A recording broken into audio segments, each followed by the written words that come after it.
Welcome to Shukla study point. आप सभी का स्वागत है आपके अपने YouTube channel Shukla study point में। मैं शिवम शुक्ला आप सभी दोस्तों का हार्दिक स्वागत करता हूं। आज के वीडियो के माध्यम से हम चर्चा करेंगे हिंदी गद्य बीए थर्ड सेमेस्टर के छात्र छात्राओं के लिए, जो उसमें आपका एक नाटक संकलित है ध्रुवस्वामिनी नाटक। तो यहाँ से आपका प्रश्न हमेशा आता ही आता है, तो मैंने सोचा ध्रुवस्वामिनी नाटक की समीक्षा आप लोगों के समक्ष प्रस्तुत कर दी जाए ताकि आप लोग आसानी से इस नाटक की समीक्षा को समझ सकें और समीक्षा के साथ ही साथ आप जो नाटक कला के जो तत्व होते हैं उनके अकॉर्डिंग भी समझ सकें कि आखिरकार ध्रुवस्वामिनी नाटक में जो नाटक कला के तत्व हैं तमाम सारे, उनकी दृष्टि से क्या चीज़ें सही प्रयोग की गई हैं। यानी कि जयशंकर प्रसाद जी ने क्या नाटकीय तत्वों का उचित एक प्रकार से तालमेल बैठाने का प्रयास किया है या बैठाने में सक्षम रहे हैं। सारी चीज़ों को समझने का प्रयास इस वीडियो के माध्यम से करने का मेरा पूरा रहेगा। और आपको पता होगा कि इससे पहले मैंने बहुत सारी चीज़ों पर चर्चा कर चुका हूं ऑलरेडी, तो आप लोगों ने देखा भी होगा। तो उसी प्रकार से हम ध्रुवस्वामिनी नाटक के विभिन्न पहलुओं पर चर्चा करेंगे। ठीक है, इसमें क्या क्या चीज़ें आपसे पूछी जा सकती हैं। अब खास करके जो कहानी कला के या फिर उपन्यास कला के तत्वों के हिसाब से हम उपन्यास और कहानियों को समझते थे। अब नाटकीय तत्वों को अगर देखें तो नाटकीय तत्वों में आपको पता होगा कि अभिनेता वगैरह थोड़ा सा अलग से आ जाती है, बाकी सारी वही चीज़ें होती हैं। ठीक है, अभिनेता को आप ला सकते हैं, इसके अलावा और भी चीज़ें थोड़ा सा गीत योजना, रस योजना, ये सब भी नाटक में आपको दिखाई पड़ते हैं। ठीक है, और नाटक में उपसंहार भी लिखा जाता है। तो सबसे पहले हम कथा वस्तु जानेंगे ध्रुवस्वामिनी नाटक की, उसके बाद में संकलन देखेंगे और खास करके एकांकी में और नाटकों में संकलन त्रय का या संकलन का बहुत महत्व होता है। इसके बाद में पात्र योजना और चित्रण को देखने का प्रयास करेंगे, फिर कथोपकथन को देखेंगे। ठीक है, इसके अलावा फिर हम देश काल वातावरण के बारे में भी समझेंगे, उद्देश्य क्या है इसका, इसको जानेंगे। भाषा शैली क्या है, रस योजना क्या है, गीत योजना क्या है, अभिनेता क्या है और वर्तमान की जो चेतना है वो किस प्रकार से प्रसाद जी के नाटकों में दिखाई पड़ती है और क्या उपसंहार होगा लास्ट में, उसको समझने का प्रयास करेंगे। तो इस प्रकार से ध्रुवस्वामिनी नाटक के तमाम प्रकार के पहलुओं पर चर्चा करने का मेरा प्रयास रहेगा। और ध्रुवस्वामिनी नाटक में 3 नारी पात्र हैं, एक ध्रुवस्वामिनी है, एक कोमा है, एक मंदाकिनी है। ये बात भी ध्यान रखें, जिनमें ध्रुवस्वामिनी जो है वो सबसे मोस्ट इंपॉर्टेंट फैक्टर है इस नाटक का मुख्य रूप से। ठीक है, और इसके अलावा ध्रुवस्वामिनी नाटक का जो नायक है वो कौन है, नाटक का नायक कौन है, इसको आप बताने का प्रयास करेंगे। ध्रुवस्वामिनी जो नाटक का नायक है वो चंद्रगुप्त है, ये बात आप ध्यान रखेंगे। नायिका कौन है, नायिका जो है वो आपकी ध्रुवस्वामिनी है। जो चंद्रगुप्त है सुंदर है, त्यागशील वीर पुरुष है, शक्तिशाली है, शालीन है, स्वाभिमानी है, समर्पण का भाव रखता है, कर्तव्य परायणता उसके अंदर दिखाई पड़ती, चिंतनशील भी है, दृढ़ निश्चयी भी है जो है ध्रुवस्वामिनी का नायक। और इसके अलावा जो है और भी तमाम सारी बातें। ध्रुवस्वामिनी नाटक के अधिकार प्राप्त करने के कारण से चंद्रगुप्त नाटक का एक प्रकार से जो नायक है वो निर्विवाद रहता है। और आप देखते हैं वीर युवक है कुल मिलाकर के जो आपका जो नायक यानी चंद्रगुप्त है। ठीक है, चंद्रगुप्त जो है ये जो है गुप्त वंश का जो है एक प्रकार से एक राजा है, मतलब कि गुप्त वंश से ही संबंधित है चंद्रगुप्त। ठीक है, उच्च कुल में उत्पन्न हुआ है और ख़ास करके आप देखते हैं सुंदर भी है, ताकि जो है एक प्रकार से वो प्रेम करता है। तो आप देखेंगे ध्रुवस्वामिनी से तो कई प्रकार की चीज़ें होती हैं। तो ध्रुवस्वामिनी नायिका है और नायक कौन है, चंद्रगुप्त हैं, ये बात आप ध्यान रखेंगे। कई सारी और ध्रुवस्वामिनी की बात की, ध्रुवस्वामिनी भी एक प्रकार से आप देखेंगे, ध्रुवस्वामिनी जो है वो भी एक प्रकार से जो नायिका है उसका मुख्य रूप से भूमिका निभाती है। और ख़ास करके आप देखेंगे मतलब कि एक नायिका की भूमिका में बहुत अच्छे तरीके से जो है दिखाई पड़ती है ध्रुवस्वामिनी, और एक नायक के रूप में जो है चंद्रगुप्त भी दिखाई पड़ते हैं। यानी कि आप देखते हैं प्रसाद जी ने इस प्रकार से तालमेल बैठाने का प्रयास किया है कि बड़ा ज़बरदस्त है। और इसकी जो विशेषता रही है खास करके इस नाटक की लिखने की, इसका उद्देश्य बड़ा ज़बरदस्त रहा है। इसका उद्देश्य जो रहा है मुख्य रूप से नारी समस्या से संबंधित है। और ध्रुवस्वामिनी नाटक में नारी समस्या जो है एक प्रकार से ये विचारणीय बिंदु है और कई सारे जो है तथ्य इस पर सामने आते हैं। ये जो आपका खास करके नाटक है ध्रुवस्वामिनी, में अभी चर्चा कर रहा हूँ इन सभी तमाम प्रकार के मुद्दों पर। ये प्रश्न ऐसा जो कि आपके परीक्षा में हमेशा आता है। तो सबसे पहली बात यह है मतलब इस नाटक की नारी विशेषता को लेकर के या नारी भावना को लेकर के, इसमें इस प्रश्न पर भी सवाल जयशंकर प्रसाद जी खड़ा करते हैं कि आखिरकार क्या नारी जो है प्राकृत्या अधिकारहीन हुआ करती है। ये प्रश्न भी आपको बीच में दिखाई पड़ेगा, खास करके जब आप ये पूरा नाटक पढ़ेंगे तब। इसके अलावा इसमें यह भी प्रश्न आपको दिखाई पड़ता है कि क्या नारी पुरुष की प्रत्येक आज्ञा का परिपालन करने के लिए हमेशा विवश है। ये भी प्रश्न बीच में आपको दिखेगा। इसके अलावा क्या नारी पशु संपत्ति है जिस पर पुरुष मनमाना अत्याचार करने के लिए स्वतंत्र है, यह भी प्रश्न आपको नाटक के बीच में आपको दिखाई पड़ेगा। इसके अलावा तमाम प्रकार के नारियों से रिलेटेड ऐसे प्रश्न हैं जो कि नारी की एक प्रकार से जो भावना है उसको सामने ला करके प्रस्तुत करता है। नारी की भावना को, नारी के प्रति सहानुभूति, नारी को एक उच्च धरातल पर लाने का प्रयास प्रसाद जी का इस नाटक में आपको दिखाई पड़ता है और निश्चित तौर पर ऐसा होना भी चाहिए था। और यह नाटक पूर्ण रूप से सफल मेरे हिसाब से और अधिकतर विद्वानों के हिसाब से भी होता है, इसमें कोई दो राय नहीं है। और इसमें और भी तमाम सारे प्रश्न उठते हैं। इसमें यह भी प्रश्न उठता है कि क्या नारी उपहार में दी जाने वाली वस्तु है जिसे उसकी इच्छा अनिच्छा की परवाह किए बिना किसी भी व्यक्ति को उपहार के स्वरूप प्रदान किया जा सकता है, यह भी प्रश्न आपके नाटक के बीच में उठता है। इसके अलावा यह भी प्रश्न उठता है कि क्या किसी विशेष प्रकार की परिस्थिति या उपस्थिति हो जाने पर नारी जो होती है विवाह विच्छेद कर सकती है, यह भी प्रश्न आपको नाटक में दिखाई पड़ेगा। इसके अलावा यह भी आपको प्रश्न दिखाई पड़ेगा कि क्या विवाह का आधार पूर्ण रूप से विवाह पद्धति ही है, उसका और कोई आधार है या नहीं है, यह भी प्रश्न आपको इसी में दिखाई पड़ता है और उठता भी है। तो कुल मिलाकर के ये बड़ा जबरदस्त नाटक है। आप कभी टाइम पाइएगा तो ध्रुवशामिनी नाटक पढ़ेंगे। ध्रुवशामिनी नाटक की जो नायिका ध्रुवशामिनी है, ये जो है खास करके जगन्नाथ शर्मा इसके संबंध में कहते हैं कि ध्रुवशामिनी जो नाटक है इसके नायिका की परिभाषा को बताते हुए ध्रुवशामिनी के बारे में कहते हुए वो कहते हैं कि समस्त नाटक में ध्रुवशामिनी के चरित्र का विकास बहुत ही सुंदर दिखाया गया है। परिस्थितियों के कारण उसके चरित्र की एक एक विशेषता क्रम में आती गई है और परिस्थितियों ने उसका जो है आप देखेंगे चरित्र निर्माण भी किया है और उससे उन परिस्थितियों पर अधिकार प्राप्त करके उन्हें अपने अनुकूल बनाने का प्रयास किया है। तो मतलब कि प्रसाद जी ने तो ध्रुवशामिनी नाटक के सभी स्त्री पात्रों में प्रमुख पात्र है। ध्रुवशामिनी नायिका भी है और नायिका के संदर्भ में जगन्नाथ शर्मा जी बड़ा अच्छा तर्क भी देते। मैंने आपको बताया जो ध्रुवशामिनी है उसके बारे में अगर बताऊं मैं तो वो स्वाभिमानी है, आत्मगौरवी गौरवमयी नारी है। इसके अलावा साहस है उसके अंदर, वो दृढ़ता की प्रतीक है। आदर्श भारतीय नारी एक प्रकार से वो उसमें दिखाने का प्रयास एक वीर की भांति अपने गौरव की रक्षा करती है। प्रसाद जी ने यह भी दिखाया है। प्रेम की साक्षात प्रतिमा है। पुरुष जाति के अत्याचारों ने ध्रुवशामिनी के कठोर बना दिया है। उसे पुरुष जाति से घृणा होती है परंतु वह एक सुकुमार नारी थी, इसीलिए वह अपने जो है अंदर प्रेम का अगाध या अथाह सागर जो है उसके अंदर भरा हुआ था। वह अपने पवित्र प्रेम को कुपात्र के जो है चरणों में नहीं सौंपना चाहती थी और खास करके यही कारण होता है कि वह क्या करती है, एक अच्छे प्रेमी की तलाश करती है और इसीलिए उसके मन में रामगुप्त के प्रति विद्रोह की भावना भी जाग उठती है। ये बात भी ध्यान रखेंगे। रामगुप्त भी एक पात्र है इसका, ठीक है। इसके अलावा और भी तमाम सारे पात्र हैं, ठीक है। और वह निर्भीक है, कर्मठ नारी है, ठीक है, भावुक है, कठोर भी है, कई प्रकार की उसमें चीज़ें आपको दिखाई पड़ती हैं। आप देखेंगे जो है अंतर्द्वंद की प्रधानता भी उसके अंतर्गत चलती रहती है। वह चंद्रगुप्त से प्रेम भी करती है, रामगुप्त की पत्नी भी है, ठीक है, और चंद्रगुप्त से प्रेम भी करती है, तो उसके मन में अंतर्द्वंद की भावना भी चलती है। प्रभावशाली व्यक्तित्व है ध्रुवशामिनी का। ध्रुवशामिनी नाटक में जो ध्रुवशामिनी का चरित्र है वो सबसे अधिक प्रभावशाली और अनुकरणीय माना जा सकता है किसी भी नारी के लिए। उसका चरित्र नाटक के आरंभ से लेकर के अंत तक छाया रहता है, जो कि पाठक के हृदय पर एक नायिका एक छाप छोड़ जाता है और निश्चित तौर पर ऐसा होना भी चाहिए, ठीक है। तो कुल मिलाकर के नारी का नवीन स्वरूप भी इसमें प्रसाद जी ने दिखाने का प्रयास किया है। चंद्रगुप्त से प्रेम भी करती है, उधर रामगुप्त से शादी भी हो चुकी है, तो इस प्रकार से नवीनतम रूप जो है उसको दिखाने का प्रयास जो है प्रसाद जी का रहा है। और कुल मिलाकर के ध्रुवशामिनी नाटक की नायिका होते हुए भी एक जीती जागती स्वरूप को लिए हुए है यह, और खास करके तमाम सारी चीज़ें मैंने आपको बताई। तो नाटक के नायक और नायिका के बारे में हमने चर्चा कर ली।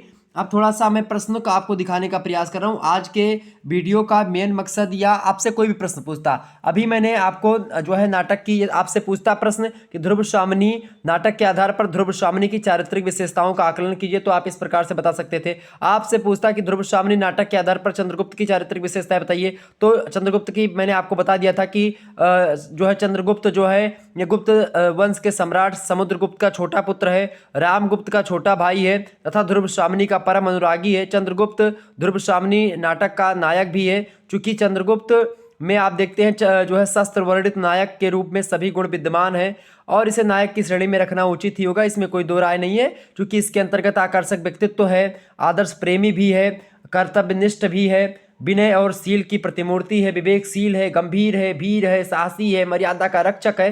तमाम प्रकार की जो है विचारधाराओं को, गुणों को अपने आप में संजोए हुए है। आगे बढ़ते हैं। प्रश्न आपका आ चुका है। पहला प्रश्न है कि नाटकीय तत्वों के आधार पर ध्रुव स्वामिनी नाटक की समीक्षा कीजिए, अथवा नाट्य कला की कसौटी पर ध्रुव स्वामिनी नाटक कहाँ तक खरा उतरता है, सप्रमाण उत्तर दीजिए। अथवा प्रसाद जी के नाट्य साहित्य की श्रृंखला में ध्रुव स्वामिनी का महत्वपूर्ण स्थान है। हिंदी नाट्य कला का बड़ा ही भव्य और उदात्त स्वरूप इस नाटक कृति के माध्यम से प्रकट हुआ है। इस कथन की युक्त समीक्षा कीजिए। मोस्ट इंपोर्टेंट ये 3 प्रश्न आपके दिखाई पड़ रहे हैं। इन तीनों का उत्तर एक ही हो सकता है। आप आसानी से इन प्रश्नों के उत्तर दे सकते हैं, इसमें कोई दो राय नहीं है। और आसानी से हम देने का भी प्रयास करेंगे, आपको बताने का प्रयास करेंगे, क्योंकि यह प्रश्न आपका दीर्घ उत्तरीय में बहुत बार पूछा गया है और आप अब की बार भी आ सकता है। तो इसके उत्तर में आप आसानी से लिख सकते हैं और समझा सकते हैं। देखिए उत्तर कैसे लिखेंगे। नाटकीय कला के तत्वों के हिसाब से हमको एक एक पॉइंट को समझना, ठीक है। चलिए समझते हैं। आप यहां पर देखेंगे, आप यहां पर क्या देखेंगे भाई, देखिए यहाँ पर स्वर्गीय श्री जयशंकर प्रसाद, चूंकि अब उनकी मृत्यु हो चुकी है तो इसलिए स्वर्गीय लगाना एक प्रकार से स्वर्गीय श्री जयशंकर प्रसाद जी, तो ये एक प्रकार से बहुत सम्माननीय चीज़ है और अच्छी चीज़ भी आपको हो सकता है, चूँकि सम्माननीय व्यक्ति हैं, इसमें कोई दो राय नहीं है। और हिंदी के महान नाटककार हैं, महान कहानीकार भी हैं, ठीक है। काव्यगत और शैलीगत दोनों ही दृष्टियों से अगर देखेंगे जयशंकर प्रसाद को, तो उनका नाट्य साहित्य जो है बड़ा ही सबसे ज़्यादा ऊर्जान्वित करने वाला है, मतलब कि ऊर्जास्वित है, उदात्त स्वरूप को लिए हुए है नाटक। कथा वस्तु, पात्र, चरित्र चित्रण, नाटकीय शैली, इतिहास, दर्शन, काव्यत्व सब इनके आप नाटक में देख सकते हैं। दर्शन भी है यानी विचार भी है, काव्य की भी विचार रस योजना भी आपको दिखाई पड़ेगी और अनेक विशेषताओं से उनका नाट्य साहित्य जो है समान्वित है। ध्रुव स्वामिनी नाटक तो उनकी प्रौढ़तम ऐतिहासिक कृति है। वर्तमान नाट्य कला के तत्व उसमें बड़ी कुशलता के साथ मुखरित हुए हैं और उसी आधार पर हम थोड़ा सा इस नाटक की समीक्षा को समझने का प्रयास करेंगे, समीक्षा करेंगे, ठीक है। चले सबसे पहले हम इसकी कथा वस्तु को समझ लेते हैं। कथा वस्तु मतलब होता है कथानक, ठीक है। कथानक माने कि एक प्रकार से कहानी क्या है पूरे के पूरे इस नाटक की, ध्रुव स्वामिनी नाटक की क्या कहानी है, उसी को कथानक कहते हैं। मैंने आपको बताया था क्या क्या होता है भाई नाटक के बारे में। अगर आप समझते हैं, चर्चा करते हैं तो उसमें क्या क्या हमको पढ़ना होता है। मैंने शुरुआत में बताया था नाटक के कई सारे तत्व होते हैं। पहला कथा वस्तु यानी जिसको आप कथानक कहते हैं, ठीक है। या फिर दूसरा होता है आपका संकलन त्रय, ठीक है। संकलन त्रय जो होता है ये एकांकी और नाटक का महत्वपूर्ण एक प्रकार से तत्व होता है। इसके अलावा पात्र योजना या चरित्र चित्रण जिसको आप कहते हैं। इसके बाद में कथोपकथन आता है आपका। कथोपकथन एक महत्वपूर्ण तत्व होता है यानी कि जिसको आप डायलॉग बोलते हैं। इसके बाद में देश काल या वातावरण आता है, फिर उद्देश्य आता है और उद्देश्य के बाद में भाषा शैली आती है आपकी। रस योजना कैसी है नाटक में, रस योजना, गीत योजना, अभिनेता, ये 3 फैक्टर और एक संकलन त्रय ये बढ़ जाते हैं। तो इन सभी चीज़ों के आधार पर भी हम समझने का प्रयास करेंगे। एक बार जितने भी लोग देख रहे हो फटाफट से वीडियो को लाइक और शेयर कर दीजिएगा। वैसे तो 12 मिनट 13 मिनट हो गए आपको मैंने पूरा भूमिका समझाते हो, चूंकि नाटक है, बड़ा नाटक है, तो उसको छोटा से अगर आपको थोड़ा सा भूमिका नहीं समझाएंगे तो अच्छे तरीके से आपका क्लियर नहीं होगा। तो किन किन चीज़ों पर था मैंने शुरुआत में बता दिया आपको। अब थोड़ा सा इस पर हम आगे बढ़ने का प्रयास करते हैं और कथा वस्तु को समझते हैं, ठीक है। चले ध्रुव स्वामिनी नाटक की अगर बात की जाए बाबू, तो ध्रुव स्वामिनी नाटक जो है इसकी कथा वस्तु ऐतिहासिक है, यानी एक ऐतिहासिक नाटक है। और जयशंकर प्रसाद के अधिकतर नाटक आप देखेंगे तो ऐतिहासिक ही मिलेंगे, क्योंकि ऐतिहासिक नाटकों के माध्यम से वो वर्तमान की पीढ़ी को जगाने का प्रयास अपने नाटकों के माध्यम से करते हैं। और विशेषकर यही उद्देश्य भी उनके नाटकों का होता है, जो वर्तमान की समस्याएं होती हैं उन वर्तमान की समस्याओं को इतिहास की चीज़ों से रिलेट करते हुए गौरवमय इतिहास की गुणगाथा करने का प्रयास करते हैं अपने नाटकों के माध्यम से। उनकी कहानियाँ भी आप देखेंगे तो उनकी कहानियों में भी, और अगर आप देखेंगे तो ऐसी चीज़ें मिलेंगी, ठीक है। तो ध्रुव स्वामिनी की कथा वस्तु ऐतिहासिक है। गुप्त काल यानी जो स्वर्णिम इतिहास रहा है पूरे के पूरे इंडियन हिस्ट्री का, उसको उठाया है, यानी कि गुप्त काल को स्वर्ण काल कहा जाता है हिंदी इतिहास में खास करके, ठीक है। मतलब पूरे के पूरे इतिहास में, भारत के इतिहास का। तो गुप्त काल संबंधित यह नाटक है। आज से लगभग 1500 वर्ष पहले गुप्त काल था और उसके पूर्व के इतिहास को अपने पृष्ठों में सहज करके यह नाटक आगे बढ़ता है।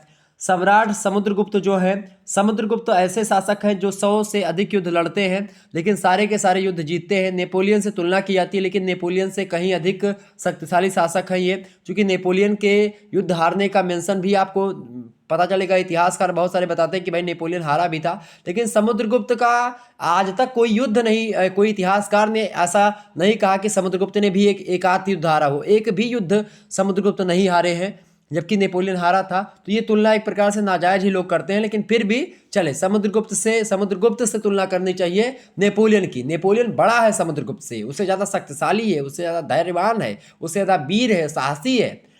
तो समुद्रगुप्त के लड़के हैं, ठीक है। उसका जो ज्येष्ठ पुत्र है वो है रामगुप्त और उसका जो छोटा पुत्र है उसका नाम है आपका चंद्रगुप्त, ठीक है।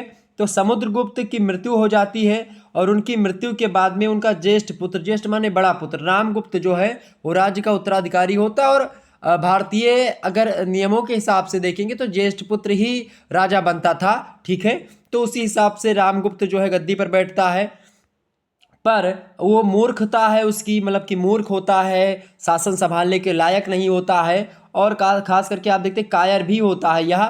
तो ये मूर्खता और कायरता के कारण से वह राज्य संचालन में सर्वदा अयोग्य है। अपनी पत्नी ध्रुवशामिनी चूंकि जो है ध्रुवशामिनी के साथ, मतलब ध्रुवशामिनी रामगुप्त की पत्नी है लेकिन रामगुप्त को पसंद नहीं करती, मतलब और वो जो है एक प्रकार से चंद्रगुप्त से बाद में आकर के बाद में प्रेम होगा, ठीक है। चर्चा करते हैं अभी इस पर।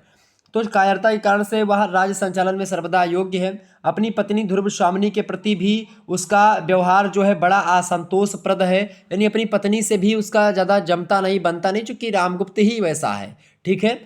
इधर दिग्विजय के लिए निकले हुए रामगुप्त के सैनिक शिविर को शकपति घेर लेता है, ठीक है। शकराज एक संधि पत्र रामगुप्त के पास भेजता है और उसमें अपने लिए महादेवी ध्रुवशामिनी तथा अपने सामंतों के लिए रामगुप्त के सामंतों की पत्नियों की मांग करता है। देखिए जो ये शकराज है ये आक्रमण करता है किस पर आक्रमण करता है? रामगुप्त के सैनिक पर। अब रामगुप्त के सैनिकों का जो शिविर होता है उसको जो है शकपति घेर लेता है और अब शकराज क्या करता है, एक संधि पत्र लिखता है कि भाई संधि अगर करनी है, रामगुप्त से कहता है तो आप क्या करो, ध्रुवशामिनी के साथ में जो आपके सामंत हैं उन सामंतों की पत्नियों को भी हमारे पास भेज दो, ऐसा मांग करता है। तो एक प्रकार से रामगुप्त जो होता है, रामगुप्त अपने अमात्य, अब इसके अमात्य कौन है? अमात्य माने जो मंत्री होते हैं, जो सलाहकार होते हैं, वही।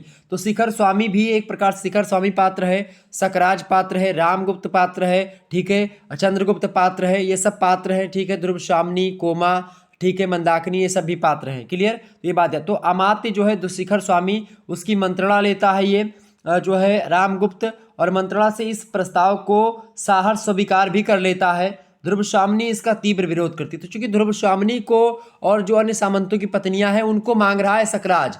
अब रामगुप्त पूछता है शिखर स्वामी से, उसका अमात्य शिखर स्वामी कहता है भाई दे दो, कोई दिक्कत की बात नहीं है, दे दो, थोड़ा सा मैनेज कर लो, चूंकि हम घिरे हुए हैं। इस प्रकार से चीजें होती है। तो चंद्रगुप्त जो होता है, तो ये ध्रुवशामिनी जो है विरोध करती है, भाई कि मेरे को क्यों भेज रहे हो, मेरी क्या गलती है, आप जाओ ना उसके पास। तो लेकिन ध्रुवशामिनी चूंकि जो है नारी है और इसीलिए आप देखते हैं कि नारियों के प्रति आप देखते हैं शुरुआत से ही थोड़ा सा अलग सा दृष्टिकोण पहले रहा है, लेकिन आज वर्तमान में नारी एक प्रकार से कंधे से कंधा मिला करके चल रही हैं। हमारी जो बहनें हैं आप देखेंगे कि अंडर-19 का खिताब भी जीता उन्होंने, बड़ा गर्व की बात है। तो नारियां एक कदम आगे चल रही हैं आज, और पाँव में पाँव, कंधे से कंधा मिला करके आगे बढ़ रही हैं, और बढ़ना चाहिए ऐसे, तभी देश आगे बढ़ेगा। जब दोनों जो है एक प्रकार से पहलू लेफ्ट और राइट दोनों सही तरीके से चलेंगे, यानी कि पुरुष और महिला जब कंधे से कंधा मिला करके आगे बढ़ेंगे तो एक तीव्र गति उसको प्रदान होगी, एक नवीनतम गति, नई दिशा, नई चाल प्रदान होगी, ठीक है। तो ध्रुवशामिनी जो होती तीव्र विरोध करती है, विरोध बनता भी था। आपको कोई भेजे अभी कि भाई जो है जाओ उनके पास, जो है ऐसे चले जाओ, ऐसे कोई भेजेगा? नहीं भेजेगा। स्त्रियां क्यों ही जाए? तो इसका तीव्र विरोध करती है। यहाँ पर एक नारी की एक प्रकार से स्त्री विमर्श की बात यहाँ पर सामने आती है। स्त्री विमर्श, आज का स्त्री विमर्श नहीं कि छोटी छोटी बातों को लेकर के इस प्रकार से तहलका मच जाता है, ठीक है। स्त्री विमर्श को लेकर के और दलित विमर्श को लेकर के या शूद्र विमर्श को लेकर के आजकल जैसे लोग, राजनीतिक पार्टी वाले लोग जिस प्रकार से जो है वैमनस्यता फैला रहे हैं लोगों के बीच में, ऐसा विमर्श नहीं। वो जो प्रसाद जी का विमर्श है वो फैक्ट विमर्श है, वो विमर्श जरूरी है, वो होना भी चाहिए। तो ध्रुवस्वामिनी इसका तीव्र विरोध करती है। चंद्रगुप्त भी इस स्थिति को सहन नहीं करता है। वह स्वयं स्त्री वेश में सकराज के पास जाता है। देखिए, ध्रुवस्वामिनी भी विरोध करती है। चंद्रगुप्त चूंकि बलवान है, धैर्य है, धीर गंभीर वीर है, वह भी विरोध करता है। वह स्त्री का भेष धारण करता है और सकराज जो है, जो मांग करता है स्त्रियों की, उसके वहां पर स्त्री के भेष में ये जो है कौन जाता है, ये जाते हैं आपके, क्या नाम है भाई, चंद्रगुप्त जाते हैं। ठीक है, ध्रुवस्वामिनी भी उनके साथ जाती है, चंद्रगुप्त के साथ। चंद्रगुप्त जो है द्वंद्व युद्धों में सकराज का वध कर डालता है, यानी सकराज को कौन मार डालता है, चंद्रगुप्त जो है द्वंद्व युद्ध, द्वंद्व माने होता है दो लोगों का युद्ध, अकेले अकेले युद्ध, द्वंद्व युद्ध करते हैं, यानी कि उसी शिविर में, चूंकि स्त्री की साड़ी पहन करके गए हैं तो उसी शिविर में दो लोग ही हैं, युद्ध होता है। और सकराज का वध कौन कर देता है, चंद्रगुप्त कर देते हैं। सकराज की मृत्यु के जो है मृत्यु पर रामगुप्त के सामंत गण चंद्रगुप्त की जय घोषणा करते हैं। इसी बीच सकराज की जो प्रेमिका होती है, सकराज की भी प्रेमिका है कोमा। सकराज की प्रेमिका कौन है, कोमा। अब देखेंगे सकराज की प्रेमिका कोमा जो है अपने पिता मिहिरदेव, चूंकि कोमा के पिता है मिहिरदेव, और मिहिरदेव जो हैं वो मिहिरदेव के मतलब मिहिरदेव की बिटिया है कोमा। कोमा प्रेम करती थी किससे, सकराज से। सकराज जो है ये एक प्रकार से क्या करता है, ध्रुवस्वामिनी की और उनके सामंतों की जो बीबियां हैं, मतलब जो रानियां हैं, उनकी मांग करता है, शिविर में बुलाता है। और ये जो है अमात्य जो है शिखर स्वामी और रामगुप्त शासक हैं, ये दोनों मंत्रणा करके भेज देते हैं, मतलब कि भेजने का काम करते हैं। अब चंद्रगुप्त आता है वो, और ध्रुवस्वामिनी जाते हैं, और भी लोग जाते हैं। और क्या करता है, चंद्रगुप्त जो है साड़ी पहन करके जाते हैं और वो सकराज का वध कर डालते हैं। अब सकराज की जब मृत्यु हो जाती है तो कोमा जो कि सकराज की प्रेमिका थी, वह अपने पिता मिहिरदेव के साथ जो है रामगुप्त के शिविर में आती है। रामगुप्त मतलब जो शासक हैं, ठीक है। और ध्रुवस्वामिनी से सकराज के शव को पाने की प्रार्थना करती है, जो कोमा है। कोमा कहती कि भाई अब जो आपने वध किया है, वो जो शरीर है उसका, किसका शरीर भाई, सकराज का शरीर, तो सकराज के शरीर की डिमांड करती है कौन, उसकी प्रेमिका कोमा। किसके साथ आती है, अपने पिता मिहिरदेव के साथ आती। किसके शिविर में, रामगुप्त के शिविर में। ध्रुवस्वामिनी से क्या करती, ध्रुवस्वामिनी से कहती है, चूंकि स्त्री एक स्त्री की बात को ही समझ पाएगी ऐसा उसको लगता है, और वह ध्रुवस्वामिनी से कहती है कि भाई सकराज का जो शव है वो आप मुझे दे दीजिए। प्रार्थना करती है इस प्रकार से, चूंकि प्रार्थना ही उसका अब एक आधार बचा है, चूंकि वो उसको मार दिया तो अब इस पर अधिकार उसकी बॉडी पर भी उसका होगा जिसने उसको जीता है। तो ध्रुवस्वामिनी उसे आज्ञा प्रदान कर देती कि भाई ले जाओ। ध्रुवस्वामिनी चूंकि आपको पता है कि वो ऐसी नहीं है, वो जो है दयावान जो है स्त्री है, ठीक है, तो वो आज्ञा प्रदान कर देती है। परंतु रामगुप्त ने सैनिक सकराज को शव ले जाती हुई कोमा और मिहिरदेव का वध कर डालते हैं। मतलब आप देखेंगे जो है रामगुप्त जो है, रामगुप्त के जो सैनिक हैं वो सकराज का जब शव ले जा रही थी कोमा और उसका पिता मिहिरदेव, तो उस कोमा और मिहिरदेव को जो रामगुप्त के सैनिक हैं वो मार डालते हैं। तो जब मार डालते हैं तो इससे रामगुप्त के प्रति उसके सामंतों में घृणा और रोष का प्रसार भी हो जाता है। जो सामंत है, सामंत माने जो उसके शासक हैं, जैसे कि आज मोदी जी केंद्र में शासन कर रहे हैं तो सामंत में के रूप में मान लीजिए यूपी के जो है सीएम हो गए, या राजस्थान के अन्य अन्य जो देश के जो सीएम है, यानी राज्य के जो एक प्रकार, तो इसी प्रकार छोटे छोटे सामंत हुआ करते थे और उसके राजा एक होते थे, तो उन्हीं राजा के अंडर में सारे सामंत होते थे। तमाम सारे सामंत जो थे गुस्सा हो गए, घृणा करने लगे इससे, और अंत में सभी सामंत गण एक स्वर में यही निश्चित करते हैं कि चंद्रगुप्त ही सम्राट बनेंगे। ध्रुवस्वामिनी उनकी राजमहिषी होंगी।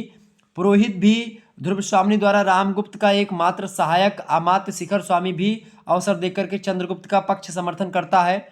यानी कि सारा का सारा खेमा जो है वो चंद्रगुप्त मतलब रामगुप्त की तरफ से चंद्रगुप्त की तरफ आ जाता है। अमात्य जो शिखर स्वामी था और अभी तक जो है रामगुप्त की दुहाई गाता था, अब वो चंद्रगुप्त की तरफ आ चुका है।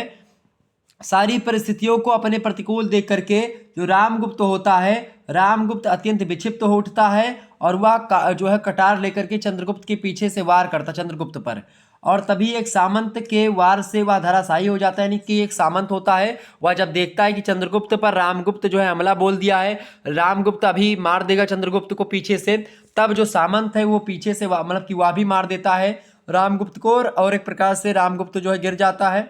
राजपरिषद द्वारा चंद्रगुप्त को सम्राट बना दिया जाता है और ध्रुवस्वामिनी राजमहिषी घोषित कर दी जाती हैं। ठीक है, तो ये एक प्रकार से कथानक है पूरा का पूरा। और ध्रुवस्वामिनी की जो ये कथा वस्तु है 3 अंकों में बटी हुई आपको दिखाई पड़ेगी नाटक में। प्रत्येक अंक में एक ही दृश्य आपको दिखाई पड़ेगा, सारी घटनाएं प्रायः एक ही स्थान पर घटित हुई हैं। इस प्रकार संकलन त्रय का निर्वाह बड़ी सुंदर रीति से इस नाटक में आपको दिखाई पड़ता है। तो इस प्रकार से चीजें आपको आपके समक्ष मैंने प्रस्तुत करी। तो ये आपका होगा कथानक। तो कथानक आपके समझ में आ गया पूरा का पूरा, कुछ पूरी स्टोरी आपके समझ में आ गई। स्टोरी क्या है एक बार फिर से सुनिए। स्टोरी है कि एक शासक है गुप्त सम्राट का, समुद्रगुप्त। समुद्रगुप्त जो है बड़ा अच्छा शासक था। उसके दो पुत्र थे, मतलब और भी पुत्र, लेकिन दो पुत्र मेन रूप से। तो एक ज्येष्ठ पुत्र था उसको रामगुप्त, जो गद्दी पर बैठता है लेकिन वो अयोग्य शासक है। ठीक है, उसका छोटा भाई है रामगुप्त। समुद्रगुप्त का विवाह होता है ध्रुवशामिनी से। ध्रुवशामिनी जो है वो एक प्रकार से उससे बनती नहीं है, मतलब कि ध्रुवशामिनी चूंकि वो ऐसा है ही रामगुप्त की, उससे बनती नहीं है। ठीक है, इसके अलावा बाद में क्या होता है कि सकराज आता है। सकराज जो होता है वो इसकी शिविर को घेर लेता है। किसके किसके शिविर को घेरता है भाई? तो ये किसके शिविर को घेरता है? सकराज। सकराज रामगुप्त के शिविर को घेर लेता है, डिमांड करता है ध्रुवशामिनी की और भी लोगों की, सामंतों की पत्नियों की। अब यहाँ से भेजता नहीं, मतलब कि ये अमात्य शिखर स्वामी से मिल करके भेज देता है।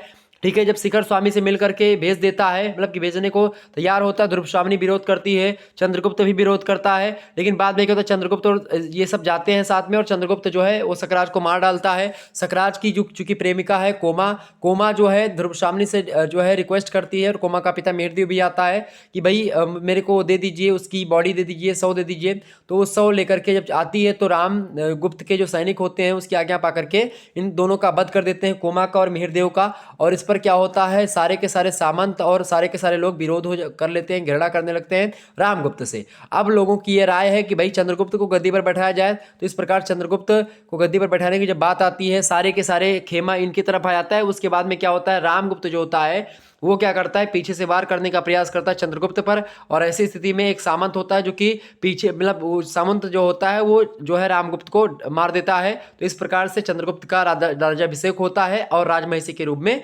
ध्रुवशामिनी जो है वो जो है साथ में बैठती हैं। तो एक प्रकार से क्या हो गया, ये पूरा का पूरा आपका कथानक है, कहानी थी। आगे बढ़ते हैं, समझ में आ गई बातें, आगे समझते हैं। अगला है आपका संकलन त्रय। संकलन त्रय का निर्वाह ही नहीं बल्कि, मतलब संकलन त्रय का निर्वाह ही नहीं, कार्य अवस्थाएं, अर्थ प्रकृतियां और संधियों के नियमों का पालन भी यथोचित रूप में आप देखते हैं इस नाटक में हुआ है। पाश्चात्य नाटक शैली के अनुसार कथा वस्तु संघर्ष मूलक है, और उसमें प्रारंभ, विकास, चरम सीमा, उतार, अंत आदि अवस्थाएं बड़े सहज रूप से प्रकट हुई हैं।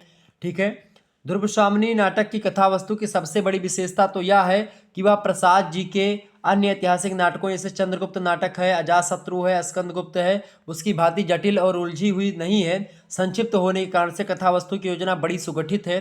घटनाएं एक दूसरे से परस्पर गुथी हुई हैं। पूरी की पूरी कथानक को मैंने ऐसे समझा दिया, आपको लगेगा कि एक के बाद एक घटना आती गई है, और एक प्रकार से कहानी के रूप में समझ में आ गया आपको। कथा वस्तु का क्रम कहीं भी जो है विशृंखलित नहीं होने पाया है। एक सहज क्रमानुसार अभिव्यक्ति आपको दिखाई पड़ेगी। बड़ी सहज और व्यवस्थित गति से ध्रुवशामिनी कथा विकसित होती चलती है आगे चल करके। और सत्य तो यह है कि ध्रुवशामिनी का कथानक अपने में सर्वदा पूर्ण है।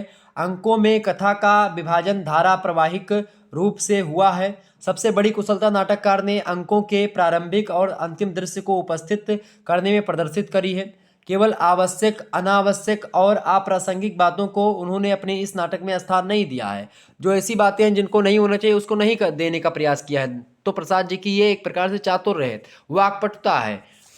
तो इतिहास और कल्पना का सुंदर समन्वय भी आपको ध्रुवशामिनी नाटक में दिखाई पड़ेगा। इसकी कथा वस्तु में इतिहास की अत्यधिकता जहां उनके अन्य नाटकों में दोष बन जाती है, ध्रुवशामिनी में ऐसी कोई दोष नहीं आपको दिखाई पड़ेगा। पूर्ण ऐतिहासिक आधार लिए हुए भी यह नाटकीय सौंदर्य कहीं कहीं, मतलब कहीं भी मलिन नहीं होने पाया है। नाटकीय तत्वों का उचित प्रयोग है। नाटकीय चीज इसमें आपको दिखाई पड़ती, भले ही एक ऐतिहासिक नाटक था।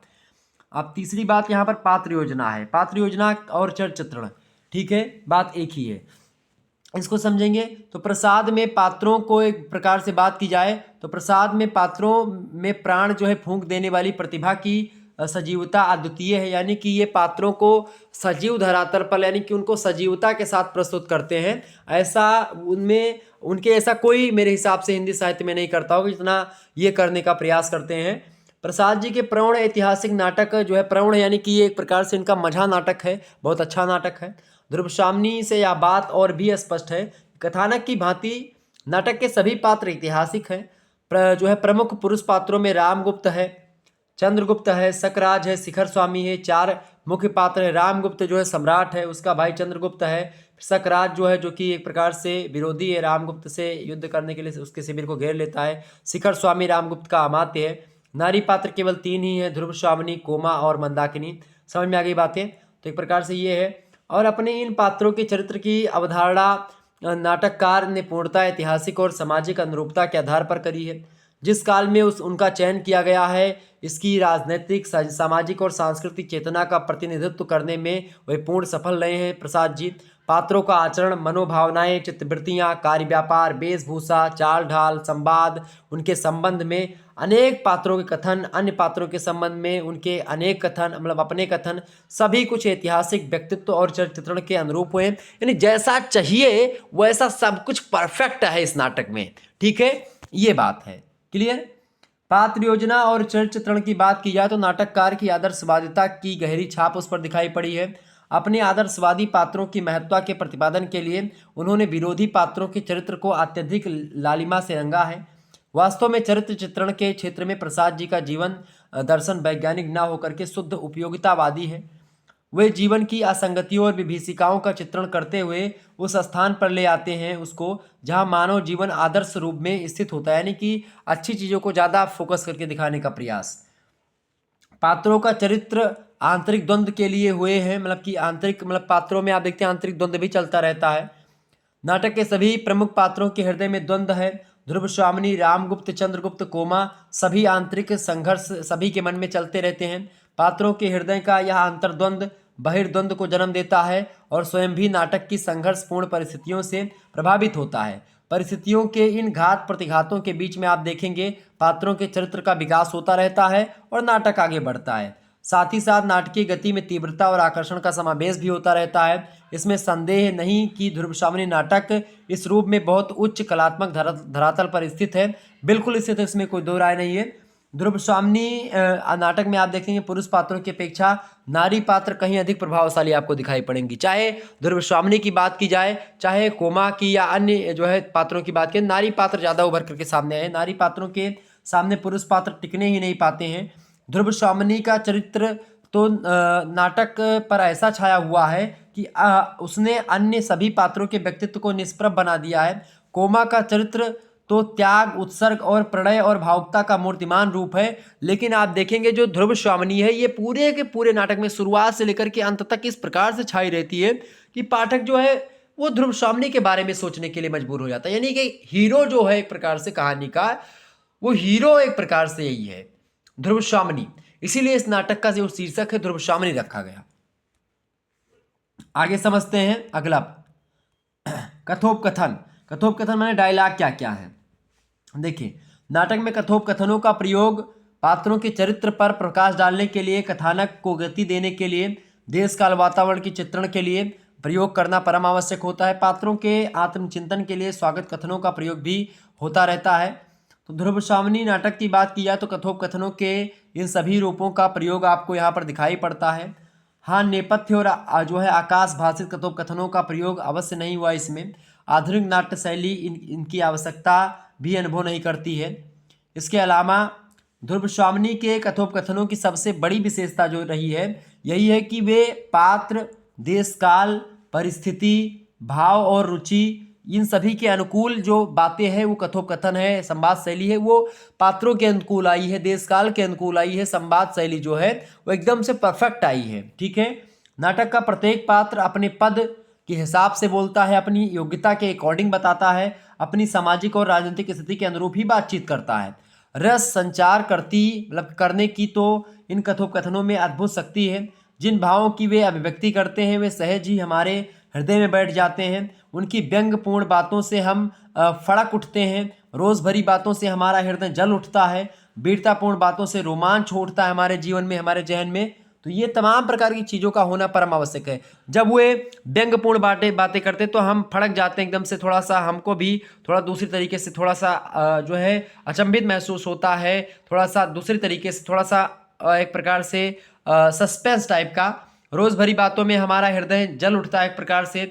वीरतापूर्वक बातें जब होती हैं तो रोमांच सा जगने लगता है। तो ये सारी चीज़ें हैं, तो ये सब एक प्रकार से इसके अनुकूल जो है कथोपकथनों का प्रयोग आप देखने का प्रयास करें। कथोपकथन भी बड़ा जबरदस्त है, इसमें कोई दो राय नहीं। कथोपकथन के मामले में ध्रुवस्वामी नाटक एकदम से परफेक्ट है, ठीक है। और पात्रों के अनुकूल जो है कथोपकथन यानी कि डायलॉग का प्रयोग किया गया है, इसमें कोई दो राय नहीं है, ठीक है। इतिहास और कल्पना का सुंदर समन्वय यह नाटक करता है, ठीक है। तो कुल मिलाकर के सारी चीज़ें हैं, इसमें कोई दो राय नहीं है। आगे बढ़ने का प्रयास देखिए, देश काल वातावरण योजना देखेंगे तो प्रसाद जी ने अपने ऐतिहासिक नाटक में देश काल वातावरण योजना के नाटकीय तत्व का सफलतापूर्वक समावेश किया है। इस कसौटी पर उनका नाटक जो है खरा उतरता है। देश काल चूंकि समुद्रगुप्त के शासन काल के बाद की बात है, यानी गुप्त काल का ही पीरियड चल रहा है, तो उसके समय के बारे में सारी चीज़ों को बारे में बताने का प्रयास है। नाटक को पढ़ करके या देख करके ऐसा प्रतीत होता है जैसा कि हम भारतीय इतिहास के उस काल में विचर रहे हैं या उस काल में ही हम जा रहे हैं जिसका चित्रण नाटक में किया गया है। नाटक की कथा वस्तु, उसके दृश्य, नाटक के पात्र, उसकी बोली, उसकी वेशभूषा, इन सब बातों को लेकर के हम उस युग का वातावरण ही अपने चारों ओर पाते हैं। नाटक के सभी दृश्य उस युग के वातावरण और सांस्कृतिक, सामाजिक, राजनीतिक अवस्था के चित्रों को बड़े स्वाभाविक रूप से हमारे सम्मुख रखते हैं। और यह सत्य है कि नाटककार ने पात्रों की वेशभूषा जो है यानी पहनावा ओढ़ावा, रंगमंच की जो साज सज्जा है वो, ये सब अपनी ओर से कोई रंग संकेत नहीं दिए हैं, फिर भी पाठक उनका अनुमान सहज ही लगा सकता है कि क्या होना चाहिए क्या नहीं होना चाहिए। सारी बात एकदम से स्पष्ट है कि इसमें कोई दो राय नहीं है। आगे बढ़ने का प्रयास क्या रहा, इसका उद्देश्य इस नाटक को लिखने का जो है प्रसाद जी का, इसको थोड़ा सा जानने का प्रयास करेंगे यहाँ पर, क्योंकि ये भी आपके इस क्वेश्चन का हिस्सा है, इस प्रश्न के उत्तर का हिस्सा है, ठीक है। तो इसको समझना भी परम आवश्यक है। उद्देश्य, बिना किसी उद्देश्य के कोई नाटक, कोई कहानी, कोई एकांकी लिखी नहीं जाती है, बात भी ध्यान रखेंगे तो उद्देश्य समझेंगे। प्रसाद जी के नाटक केवल मनोरंजन मात्र के लिए ही नहीं थे, अपितु वे एक विशिष्ट उद्देश्य और विचार दर्शन को लेकर के आगे बढ़ते हैं।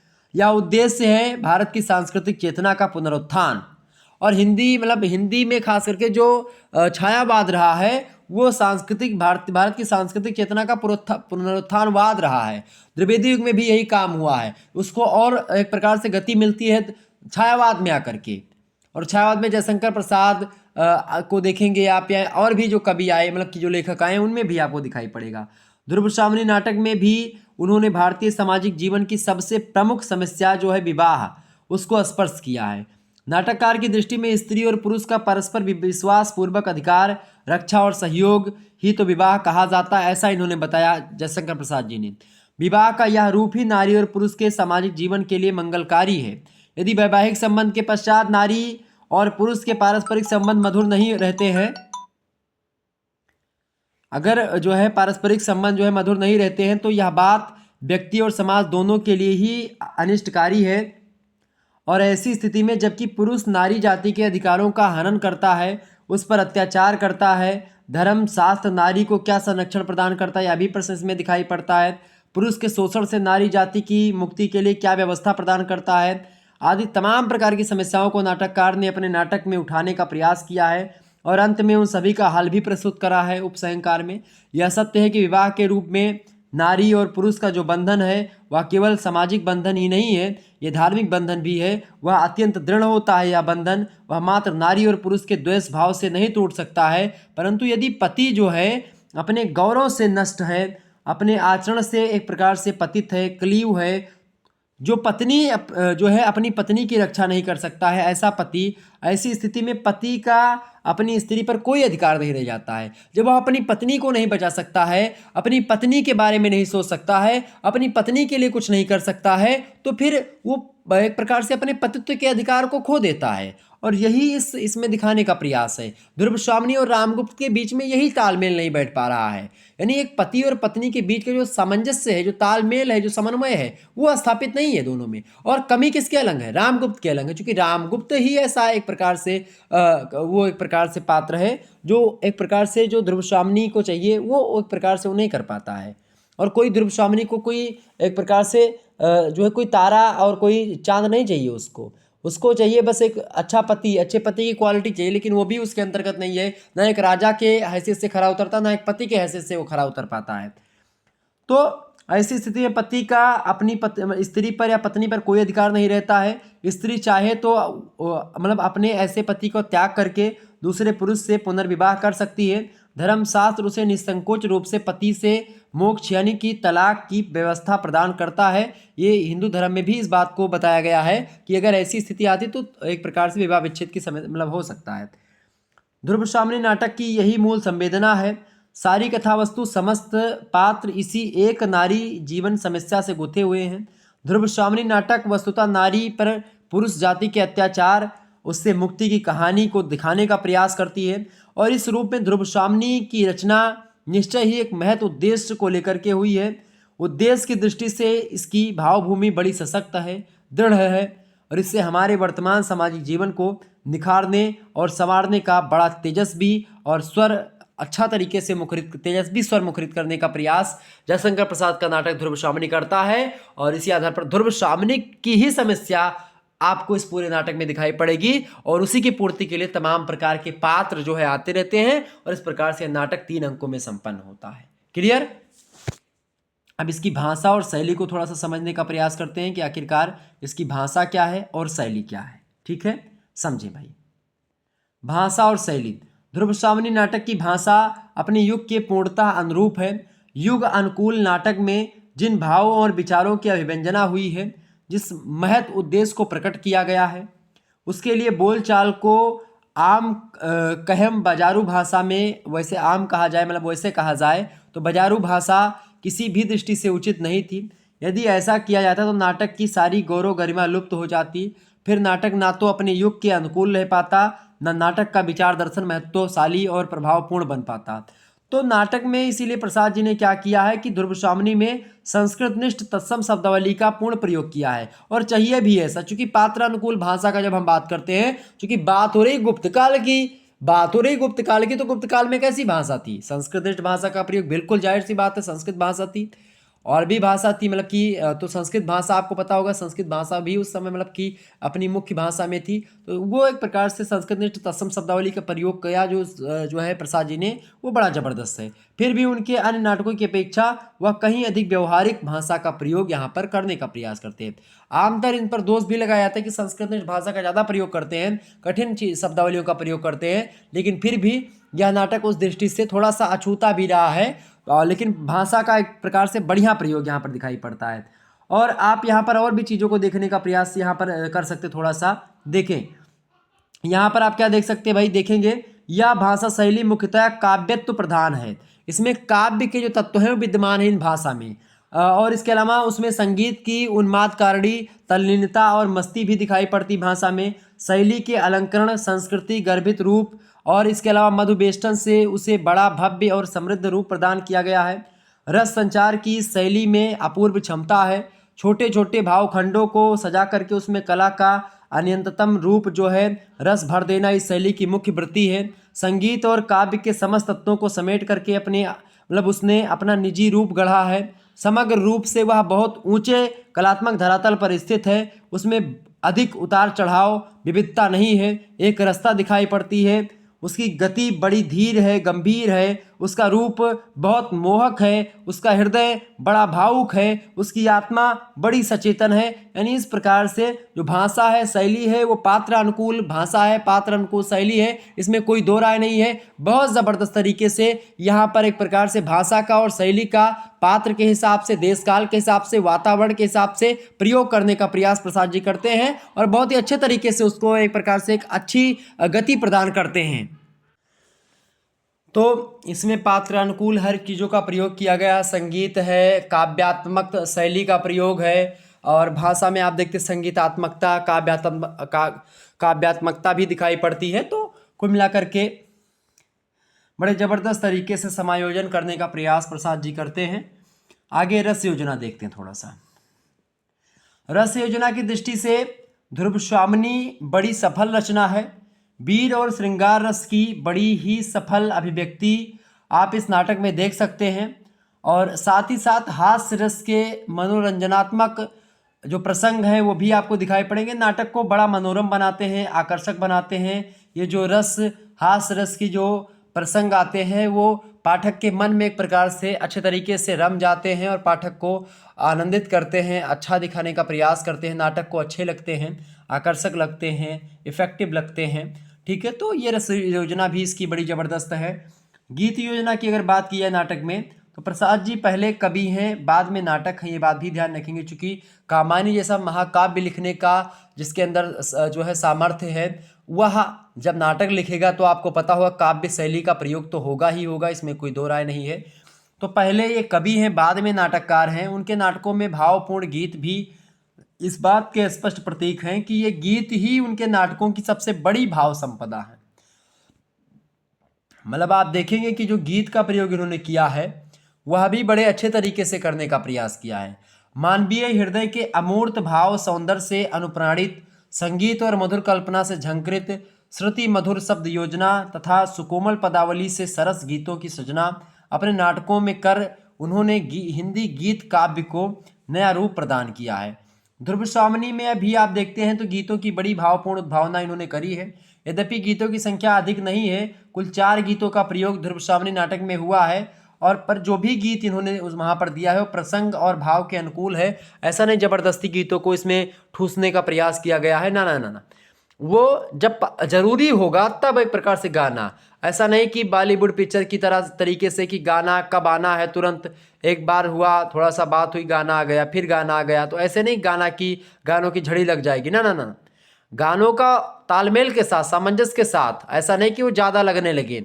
जब पात्र को लग रहा है कि भाई अब गाने का समय आ चुका है, एक गाना चाहिए इस पर, तो एक गाना दे दिया है।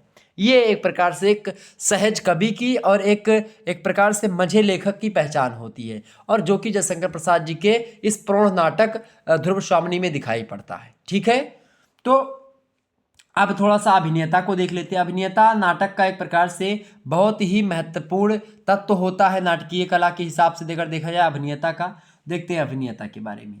अभिनेता ध्रुवस्वामिनी नाटक की बात की जाए तो ध्रुवस्वामिनी नाटक की महत्वपूर्ण विशेषता जो रही इसका ये अभिनय ही है, और खास करके प्रसाद जी के नाटकों पर सबसे बड़ा आरोप भी लगता है अभिनेता का ही, क्योंकि इनके नाटक खास करके ऐतिहासिक नाटक होते हैं जिनका मंचन करना एक प्रकार से थोड़ा सा कठिन हो जाता है। तो इसकी दृष्टि से अभिनय के योग्य इनके नाटक नहीं माने जाते हैं। खास करके ये आरोप भी विद्वानों ने लगाया है, और ये ठीक आरोप भी है मेरे हिसाब से, क्योंकि जब ऐतिहासिक नाटकों की आप बात करेंगे, जब नाटकों का मंचन के उद्देश्य से लिखना नहीं किया जयशंकर प्रसाद जी ने, तो फिर उनका मंचन करने का कोई मतलब नहीं है। तो मंचन की दृष्टि से अगर देखेंगे तो अभिनय के योग्य इनके नाटक नहीं होते हैं। पर ध्रुवस्वामिनी की अगर आप देखेंगे तो यहाँ पर अभिनय के बारे में यहाँ पर अभिनय हो सकता है, यानी कि अभिनय के संबंध में ध्रुवस्वामिनी नाटक के संबंध में अगर ये बात देखा जाए कि अभिनय इनका सही नहीं होता है, अभिनय के या रंगमंच के हिसाब से इनके नाटक खरे नहीं उतरते हैं, तो वो गलत बात हो जाएगी। यानी ध्रुवस्वामिनी नाटक में अभिनेता के गुण भी विद्यमान हैं। आइए देखते हैं किस प्रकार से। क्योंकि यह छोटा है, 3 अंक का नाटक है, एक सुगठित नाटक है। ठीक है, सुगठित नाटक होने के साथ साथ तो एक तालमेल, 3 अंक का नाटक है, एक ही स्थान पर, एक ही धरातल पर सारी घटनाएं घटित हो जाती हैं, तो ये इसका मंचन बड़े आसानी से हो सकता है, इसमें कोई दो राय नहीं है। तो अपने लघु आकार और रंगमंच के अनुकूल दृश्यों की योजना में ध्रुवस्वामिनी नाटक पूर्णतः अभिनय योग्य है। इस रंगमंच अनुकूलता के अतिरिक्त ध्रुवस्वामिनी के कथोपकथनों में जो तीव्रता और प्रखरता है वह भी नाटक की अभिनेता में विशेष रूप से सिद्ध हुई है, इसमें कोई दो राय नहीं। जब लंबे नाटक होते हैं, ऐतिहासिक होते हैं, युद्ध एक प्रकार से कुछ दूरी पर होते हैं अलग अलग प्रकार से, तो उसमें दिक्कत होती है, लेकिन इसमें एक ही स्थान पर घटित घटना है। 3 अंक का नाटक है तो एक प्रकार से दृश्य कई हैं, 3 अंक है तो हो जाएगा बड़े आसानी से। वर्तमान की चेतना भी इनके नाटकों में दिखाई पड़ती है। प्रसाद जी के नाटक इतिहास के दर्पण ही नहीं, वर्तमान के लिए एक प्रकाश स्तंभ भी हैं। वे अपने युग के जीवन दर्शन की अभिव्यक्ति को लेकर के नहीं आए हैं, वर्तमान के लिए बड़ी सशक्त प्रेरणा बन करके आए हैं। ध्रुवस्वामिनी नाटक में भी आप देखते हैं उन्होंने हमारे वर्तमान जीवन की जो तमाम सारी समस्याएं हैं उनका चित्रण अपने नाटकों के माध्यम से उसके निवारण को भी किया है। प्रसाद जी ने जिस युग में अपने इस नाटक की रचना करी है वह नारी जागरण का युग माना जाता है। आर्य समाज के सुधारवादी आंदोलनों की चारों ओर धूम मची हुई थी, विधवा विवाह की मांग जोरदार शब्दों में उठाई जा रही थी उस समय। प्रसाद जी ने अपने इस नाटक में ऐतिहासिक कथावस्तु का सहारा लेते हुए विधवा विवाह के औचित्य को सिद्ध करा, और जो नारी के प्रति जो है एक प्रकार से दूसरा दृष्टिकोण था रीतिकाल में, खास करके उसको खत्म करने का प्रयास किया। नारी जो भोग्या मानी जाती थी, उस नारी को एक प्रकार से देवित्व का रूप प्रदान किया। नारी तुम केवल श्रद्धा हो विश्वास, रजत नक पगतल में नीर स्रोत बहा करो, जीवन के सुंदर समतल में। नारी के बारे में इस प्रकार की उदात्त भावना दिखाई पड़ती है। प्रसाद की बात करें जाए या किसी भी छायावादी लेखक की बात की जाए, नाटक के मतलब जो है कवि की बात की जाए, तो सब में आपको दिखाई पड़ती है। तो कुल मिलाकर के ये सारी चीज़ें ठीक हैं। तो ये वर्तमान की चेतना आपको दिखाई पड़ती है। और उपसहंकार की अगर बात करें हम, तो उपसहंकार भी आप यहाँ पर देख सकते हैं। उपसहंकार यानी कि ये लास्ट है आपका। तो इस प्रकार ध्रुवशामिनी नाटक जो है अपनी इन सभी विशेषताओं के कारण से हिंदी के ऐतिहासिक नाट्य साहित्य में बड़ा गौरवशाली स्थान लिए हुए है। आपको बता दूं कि उपसहंकार आप जरूर लिखें। आप कोई भी क्वेश्चन लिखें, अगर उसमें उपसहंकार यानी आपने जो बताया वो क्लियर हुआ कि नहीं हुआ, उस प्रश्न का उत्तर क्लियर हुआ क्या नहीं हुआ, इसको बताने के लिए, ठीक है।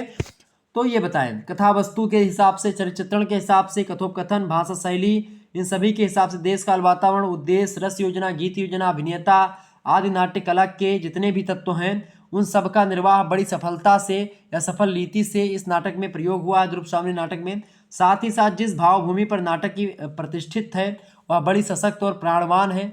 पुरुष जाति के शोषण और अत्याचारों से नारी जाति की मुक्ति की कहानी, स्फूर्तिदायक संदेश ही इस नाटक का एक प्रकार से दीप्तिमान है। और यह नाटक एक प्रकार से इसी समस्या को लेकर के आगे बढ़ता है, और इस समस्या के या फिर तमाम प्रकार की अन्य समस्याएं भी बीच बीच में आती हैं, तो उन सभी का निराकरण भी जो है प्रसाद जी इस नाटक के माध्यम से बताने का प्रयास करते हैं। तो इस प्रकार से यह नाटक आपके जो है समक्ष मैंने प्रस्तुत करा। इस प्रकार से ये नाटक जो है आपने समझा होगा, जाना होगा, ठीक है।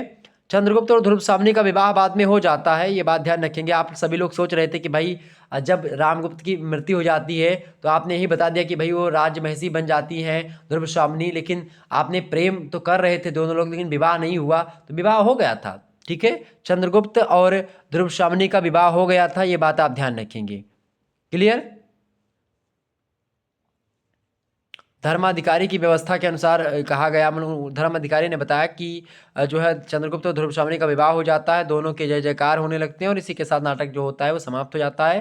तो एक प्रकार से ये नाटक के बारे में कुछ बातें थी। नाटक जो है इतिहास और कल्पना का समन्वय है, और निश्चित तौर पर जो प्रसाद जी का जो आरोप है उस आरोप पर भी खरे उतरते हैं। यानी जो आरोप था इनके नाटकों पर कि भाई इनके नाटक जो होते हैं वो मंचन की दृष्टि से अच्छे नहीं हैं, तो इस नाटक इसमें उन्होंने बता दिया कि भाई हमारे नाटक जो है मंचन की दृष्टि से भी उतने ही इफेक्टिव हैं जितने कि अन्य कहानी मतलब कि अन्य नाटकीय तत्वों के हिसाब से, ठीक है। जियोग्राफी का क्वेश्चन पेपर आप लोगों के लिए मैंने बनाया था, ये भी देख लीजिएगा, और भी मॉडल पेपर मैंने दिया है तो आप उसको भी देख लीजिएगा। जियोग्राफी का भी प्रश्न नहीं छूटेगा। जो इंग्लिश वाले हमारे छात्र छात्राएं हैं वो इंग्लिश का यह क्वेश्चन पेपर देख लीजिएगा, आपके लिए बहुत महत्वपूर्ण है लिखित वालों के लिए। इसके अलावा आपको बता दूं इतिहास का आप देख लीजिएगा, मेजर कोर्सेज का ये मॉडल पेपर है। हिस्ट्री का, हिस्ट्री ऑफ मॉडर्न इंडिया 1757 से लेकर के 1950 का BA थर्ड सेमेस्टर का क्वेश्चन पेपर है लिखित वाला, आप इसको देख लीजिएगा, जो है बहुत ही महत्वपूर्ण है। ऑब्जेक्टिव मतलब कि लिखित टाइप का क्वेश्चन पेपर आ रहा है, तो इसको देख लेंगे। यहाँ पर जो प्रश्न पूछे गए आपके लिए बहुत महत्वपूर्ण है, ठीक है, तो इसको जरूर देखेंगे। चले फिर, धन्यवाद, मिलते हैं हम नेक्स्ट वीडियो में। लेकिन और देख लीजिए संस्कृत नाटक का, या डॉक्टर राम मनोहर लोहिया अवध विश्वविद्यालय का क्वेश्चन पेपर है, BA second year third semester का, राष्ट्रीय शिक्षा नीति के तहत मेजर और माइनर का दोनों सेम ही पेपर है। डॉक्टर राम मनोहर लोहिया का ये क्वेश्चन पेपर है, संस्कृत नाटक का 2 घंटे का पेपर देखेंगे, इसी पैटर्न पर आपका आने वाला, तो इस वीडियो को देख लीजिएगा, ये बात ध्यान रखेंगे, ठीक है। इसके अलावा आप देखेंगे जो है फर्स्ट सेमेस्टर का हिंदी काव्य का क्वेश्चन पेपर, जिसमें पूरा का पूरा क्वेश्चन पेपर फंस गया था, ये भी आप देख लीजिएगा, लिखित का क्वेश्चन पेपर है, ठीक है। बाकी अगर आप कहेंगे तो एक आध मॉडल पेपर मैं और हिंदी का ये दे दूंगा, इसका हिंदी काव्य का, और बाकी हिंदी गद्य का एक मॉडल पेपर अगर आप कहेंगे तो और दे दूंगा। प्राचीन इतिहास का मॉडल पेपर आप देख लीजिएगा, उत्तर भारत का राजनीतिक इतिहास 647 से 1200 ईस्वी वाला, इसको आप जरूर देख लीजिएगा, ठीक है। तो एक प्रकार से ये भी मॉडल पेपर आपका है, आपकी परीक्षा की दृष्टि से बहुत ही महत्वपूर्ण है। चलिए फिर मिलते हैं हम नेक्स्ट वीडियो में, तब तक के लिए जय हिंद जय भारत। आप सभी का बहुत बहुत धन्यवाद हमारे से जुड़ने के लिए। इसी प्रकार से अपना प्यार हमेशा बनाए रखिएगा, ओके। चलें, आप सभी लोगों का बहुत बहुत धन्यवाद। Good night, I love you. सभी लोग वीडियोस को जरूर देख लें, प्लेलिस्ट में तमाम सारी वीडियोस आपकी पड़ी हुई हैं, उन सभी वीडियोस को आप देख लीजिएगा, ओके। आपकी परीक्षा की दृष्टि से सारे के सारे वीडियोस बहुत महत्वपूर्ण हैं। धन्यवाद, मिलते हैं नेक्स्ट वीडियो में।